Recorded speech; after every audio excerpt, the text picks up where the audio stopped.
నమస్తే. 2వ తారీఖున హోమ్ డిపార్ట్మెంటు ఒక జీవోని రిలీజ్ చేసింది.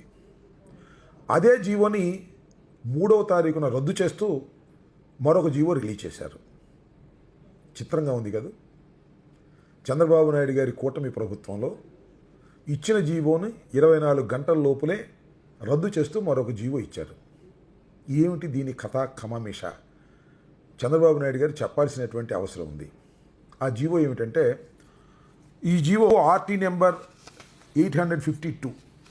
ఇది కాపు ఉద్యమంలో రత్నాచల్ ఎక్స్ప్రెస్ని తునిలో తగలబెట్టారని, ముద్రగడ పద్మనాభం గారి మీద మరికొందరి మీద అంటే సుమారుగా 41 మంది మీద పెట్టినటువంటి క్రిమినల్ కేసు పూర్తి విచారణ తర్వాత రైల్వే కోర్టు కొట్టివేస్తే ఆ కేసుని మళ్ళా అపీల్ చేయాలి, కొట్టివేయటం తప్పు అనే ఉద్దేశంతో ఈ జీవోని రిలీజ్ చేశారు.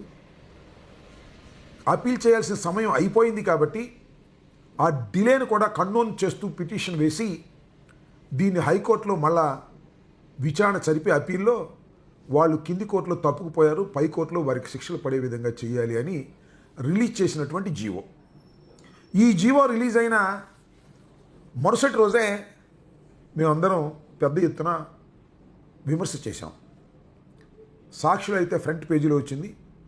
అనేక మంది కాపు నేతలు ఏమిటి అన్యాయం అని కూడా అన్నారు. అనగానే 3వ తారీఖు సాయంత్రమే ఈటీవీలో ఫ్లాష్ వేశారు, మేము ఆ జీవోని రద్దు చేయబోతున్నాం అని కంగారు పడుతూ. ఇది జరిగినటువంటి అంశం. రద్దు చేశారు కూడా. నిన్న సాయంత్రమే ఇచ్చినటువంటి జీవోని రద్దు చేస్తూ మరొక జీవో ఇచ్చారు. చంద్రబాబు నాయుడు గారు చాలా అడ్మినిస్ట్రేటర్ అనేటువంటి పేరు ఉంది కదా. అంతేకాకుండా ప్రతి కూడా చాలా సూక్ష్మంగా పరిశీలిస్తానని, నాది డేగ కన్నని, ఎవరూ తప్పుకు పోలేరని ఈ మధ్యనే ఒక సుదీర్ఘమైన ఉపన్యాసం కూడా చెప్పాడు. మరి ఎందుకు హోమ్ డిపార్ట్మెంట్లో తన ప్రభుత్వంలో తనకు తెలియకోకుండా జీవో వచ్చిందా? వస్తే తనకు తెలియకోకుండా ఎలా వచ్చింది చెప్పగలుగుతాడా? చెప్పలేరు. ఏమిటి ఈ పరిస్థితి అంటే, చంద్రబాబు నాయుడు గారు అడ్మినిస్ట్రేటర్ కాదని, చంద్రబాబు నాయుడు గారు పెద్ద అడ్మినిస్ట్రేటర్ అని ఎల్లో మీడియాలో ఊరికినే పుంకాలుగా కథలు అల్లి నమ్మించాలనే ప్రయత్నం చేస్తున్నారు తప్ప చంద్రబాబు నాయుడు గారికి అసలు పరిపాలన మీద సరైనటువంటి పట్టు కూడా లేనటువంటి దశ ఇవాళ రాష్ట్రంలో ఉంది అని క్లియర్గా అర్థమవుతా ఉన్నది.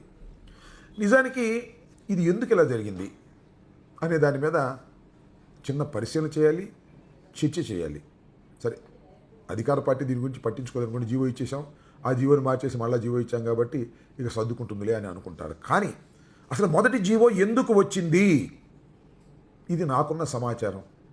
అభిజ్ఞాన వర్గాల బోగట్ట అంటారు కదా, ఆ అభిజ్ఞాన వర్గాల బోగట్ట ప్రభుత్వంలో ఉన్నటువంటి కొందరు ద్వారా నాకు తెలిసినటువంటి అంశాల మేరకు నేను ఇది వాస్తవమని నమ్మి మీకు ప్రజెంట్ చేస్తున్నా. అదేంటంటే, మొదటి జీవో ఇది రావడానికి GO RT number 852 Mudragada Padmanabham గారి మీద కాపుల మీద ఉన్న కేసును తిరగదోడి మళ్ళా వాళ్లకు శిక్షలు పడే విధంగా చేయాలని రిలీజ్ చేసినటువంటి జీవో వెనుక నారా లోకేష్ గారు ఉన్నారు.